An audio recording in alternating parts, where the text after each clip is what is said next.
mesmo sem ver, eu acredito em você. Olá pessoal, tudo bem com vocês? Espero que sim. Nós estamos aqui mais uma vez para continuarmos o nosso curso Estudo da Mediunidade, não é? Programa 2, módulo 1, que fala sobre a prática mediúnica na casa espírita, não é? Hoje nós vamos ver, o nosso tema é o tema 4, e ele diz o seguinte: reunião mediúnica, os participantes encarnados. Todos nós sabemos, como nós vimos na aula passada, que tem os participantes desencarnados no grupo mediúnico e os participantes encarnados. Dos encarnados, o grupo é composto pelo dirigente da reunião e seu substituto, os médiuns dialogadores, os médiuns ostensivos, que podem ser psicofônicos, psicógrafos ou videntes, os médiuns sustentadores e os visitantes ocasionais. Então nós vamos começar falando sobre o dirigente. O dirigente, também conhecido como coordenador, é só questão de nomenclatura, né? Ele é o responsável encarnado para que a reunião mediúnica aconteça, não é, de um modo correto, seguindo os seus propósitos, né? Então ele preside os trabalhos e vai encaminhando o desenrolar da reunião. Para que ele consiga, né, e tenha essa condição de ser o coordenador de uma reunião, é necessário que ele seja o quê? Que ele tenha bom senso e lógica também, não é? Seja imparcial com todos os irmãos que ali estão e com capacidade ainda para discernir as comunicações, aquelas que são sérias daquelas que são falsas. Para tanto, ele tem que buscar o quê? Tem que ter uma formação evangélico-espírita, né, apropriada, e buscar no seu dia a dia combater as suas imperfeições morais ou fazer a sua reforma íntima, né? No grupo ele tem que sempre ser, aliás, não só no grupo, na sua vida, né, atencioso, sereno e compreensível, tanto com os encarnados quanto com os desencarnados que lá aportam, né? Sendo humilde, tá bom? Ele tem que ter humildade, respeito para com todos e, acima de tudo, ser uma pessoa disciplinada, né? Pelo fato dele ser líder do grupo, ele tem que ouvir com atenção os demais membros do grupo, né? Ouvindo as sugestões, as orientações dos outros colegas e, pelo bom senso e de modo imparcial, né, decidir o que vai ser alterado no grupo, tá bom? Sendo sempre firme e gentil. Além do mais, o dirigente do grupo, ele tem que cultivar o quê? Ele tem que ter uma autoridade fundamentada no exemplo. Não é só na fala, não é? Ele tem que exemplificar aquilo que ele acredita. O coordenador, ele tem que ter por hábito o estudo, não é? E a oração também. Orar e vigiar, pedido por Jesus. Ele tem que ter dignidade e, acima de tudo, respeito para com todos aqueles que estão no grupo. Afeição para com alguns, que é normal a gente ter uma empatia maior com algumas pessoas do que com outras, porém, sem privilégios. Não é porque a esposa do coordenador, por exemplo, participe do grupo, que ela possa faltar semana sim, semana não é, e não cumprir o horário. Todos têm os mesmos direitos e, por coordenador, todos têm que ser iguais.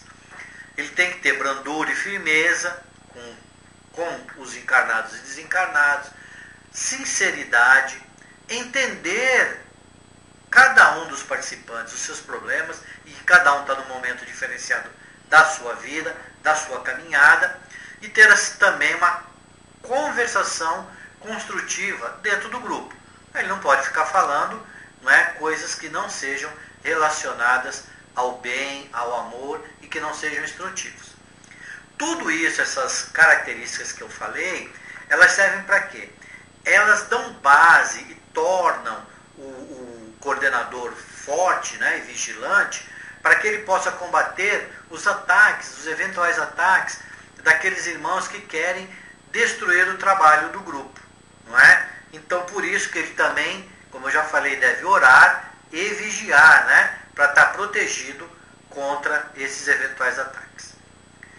O segundo membro do grupo mediúnico é o dialogador, não é?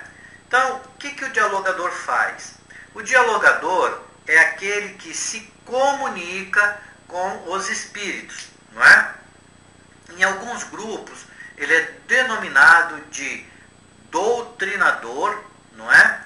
Ele tem que ter, o dialogador, uma formação doutrinária bem forte, não é? Ele tem que ter um conhecimento, bom conhecimento doutrinário.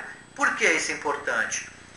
Porque os argumentos que o doutrinador vai usar durante uma passividade, quando ele está ali conversando com o irmão desencarnado, vai esclarecer o irmão, não é, que está em sofrimento, levando esse irmão ao arrependimento, não é, e apressando também o progresso evolutivo desse irmão. Além do mais, esse conhecimento doutrinário, evangélico doutrinário, serve porque os irmãos que vêm ao Centro Espírita para atendimento, dentre eles tem irmãos que são extremamente conhecedores de várias doutrinas, de várias ciências, não é? Extremamente inteligentes.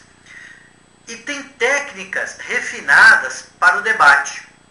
Ora, se o dialogador é óbvio, não precisa ser nenhum doutor, não é? Ser intelectualmente QI 10, ou ter profundo conhecimento das filosofias todas existentes das religiões.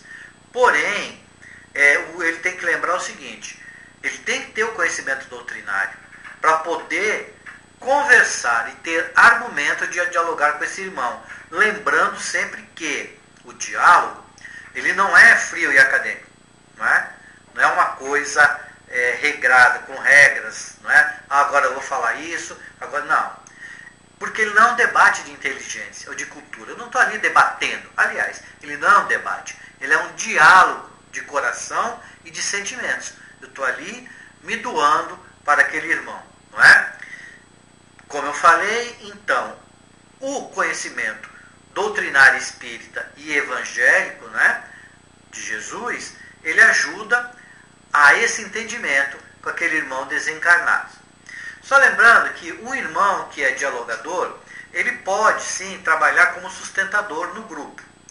Porém, ele não pode trabalhar como dialogador, né, como médium psicofônico, perdão.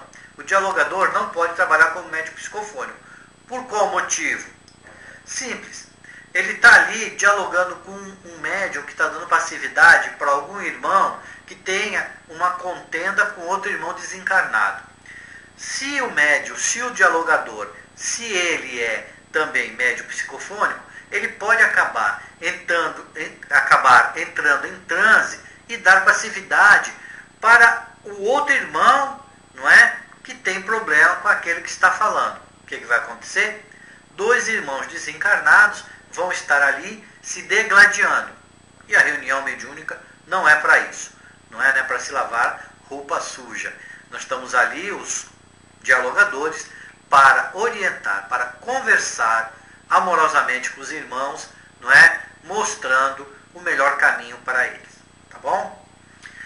O terceiro membro da reunião mediúnica, o terceiro membro encarnado, são os médiuns ostensivos. O que são médiuns ostensivos? São aqueles cuja mediunidade, elas são caracterizadas por alguma intensidade, não é? Então, eles têm facilidade, maior facilidade de dar passividade, tá ok? A reunião acontece em virtude dos médiuns. Normalmente, os médiuns que participam da reunião, eles são ou psicofônicos, né? Aqueles que falam, ou os psicógrafos, aqueles que escrevem, os videntes, aqueles que veem, né? Os clarividentes, que são aqueles que veem com clareza, e os auditivos e os clareauditivos, tá bom? No mesmo sentido. Esses médiuns, eles têm que desenvolver alguns hábitos, né, que são básicos. Por exemplo, participar das palestras públicas, porque na palestra sempre é um tema novo. E com isso eles podem atualizar os seus conhecimentos doutrinários. participar de trabalhos de caridade na casa espírita, não é? Está ali ajudando o irmão, porque ao ajudar alguém, ele está exercitando o amor ao próximo. Realizar regularmente na sua casa o Evangelho no lar, não é? O Evangelho no lar traz assistência dos irmãos de luz para que o médium trabalhe a sua mediunidade de modo tranquilo e seguro, tá? Quando o médium achar preciso, quando ele estiver desequilibrado, ele deve procurar o atendimento espiritual fraterno, não é, da casa espírita, ou a pessoa responsável por esse atendimento, não é, para poder passar por esse atendimento.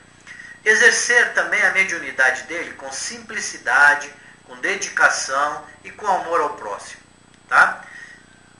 Lembrando também que ele deve recusar qualquer tipo de pagamento ou benefício material, não é? Se a pessoa fala, eu não vou dar dinheiro, mas vou fazer uma doação de uma cesta básica para você. Não é? Dai de graça o que de graça recebeste. E também o médium deve evitar, através da sua humildade, a evidência pessoal. Eu sou o melhor médium, não é? Sou eu que sou médium de cura. Tudo isso deve ser evitado. Porque Allan Kardec, ele nos lembra o seguinte, nos alerta o seguinte: a mediunidade séria não pode ser e jamais será uma profissão. Porque se assim for, ela se desacreditaria moralmente, e sendo logo identificada com os leitores da boa sorte. Médium não é leitor de mão. Médium faz um trabalho de amor ao próximo, tá? Os médiuns ostensivos, eles ainda devem buscar estar em forma física e emocional que permita que ele participe da reunião. Não é porque não adianta ele ir sem condições físicas ou morais participar da reunião. Ou emocional, perdão. Emocionalmente abalado, como é que ele vai participar de uma reunião para ajudar o próximo? Não é? Ele deve também lembrar da educação mediúnica, evitando manifestações anímicas, como respiração ofegante, gemidos, gritos durante a passividade, movimentações, gesticulações excessivas, tipo bater na mesa, esse tipo de coisa, quebrar o lápis, esse tipo de coisa. Entender também que não é apropriado ele evocar os espíritos, principalmente de familiares e amigos, pois esses irmãos, quando estiverem em condições, eles serão levados à reunião mediúnica no momento oportuno. O quarto elemento que participa da reunião mediúnica, né, são os irmãos da equipe de apoio, ou os sustentadores. Esses sustentadores, a função deles é cooperarem com a corrente mental e fluídica do ambiente da reunião, para que a reunião aconteça de modo tranquilo, né, normal. Durante a reunião, esses irmãos, os sustentadores, eles vão emitir bons pensamentos e vão irradiar sentimentos elevados. Isso cria uma atmosfera que facilita e ajuda o intercâmbio mediúnico. Além disso, eles doam fluidos, né, para que a passividade de irmãos sofredores não seja tão dificultada. E esses fluidos auxiliam o médium a dar essa passividade também. Tá? Quando preciso, esses irmãos sustentadores, eles podem se deslocar dentro da reunião, aplicando passe silenciosamente, né, a quem necessita, tanto o encarnado quanto o irmão desencarnado.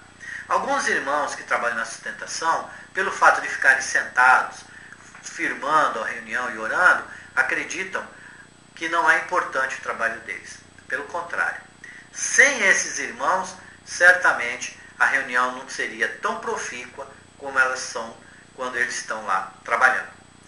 O quinto elemento, a quinta pessoa que pode participar de uma reunião mediúnica, são aqueles visitantes ocasionais.